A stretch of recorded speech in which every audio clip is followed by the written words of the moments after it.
جناب صدر اور میرے عزیز ساتھیوں، السلام علیکم۔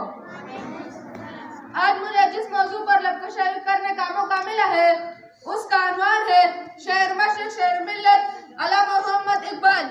وہ اقبال جس نے سیالکوٹ شہر میں جنم لیا۔ جب اللہ تعالیٰ نے کسی قوم پر احسان فرماتا ہے تو ایسے تحفے میں اقبال جیسے مرد قلندر عطا کرتا ہے۔ ہزاروں سال نرگس اپنی بے نوری پہ روتی ہے، ہزاروں سال نرگس اپنی بے نوری پہ روتی ہے، بڑی مشکل سے ہوتا ہے چمن میں دیدوار پیدا۔ اقبال جیسے ہستی ہزاروں سال بعد پیدا ہوتی ہے۔ اقبال ایک سچے عاشق رسول تھے اور مبلغ اسلام تھے، مفکر پاکستان میں سب کے ساتھ اصلاح کے سچے ہمدرد بھی تھے۔ نہ سمجھو گے تو مٹ جاؤ گے ہندوستان والو، نہ سمجھو گے تو مٹ جاؤ گے ہندوستان والو، تمہاری دستار تک بھی نہ ہوگی داستانوں میں۔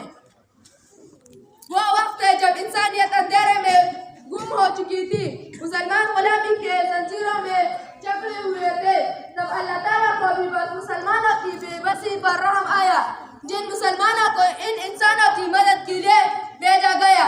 اس میں سرپرست تھے علامہ اقبال نے اپنی شاعری کے ذریعے سے سوئی ہوئی قوم کو جگایا، کمزوروں اور بے بس انسانوں کو جینے کا حوصلہ دیا۔ منزل سے آگے بڑھ کر منزل تلاش کر، منزل سے آگے بڑھ کر منزل تلاش کر، مل جائے تجھ کو دریا تو سمندر تلاش کر۔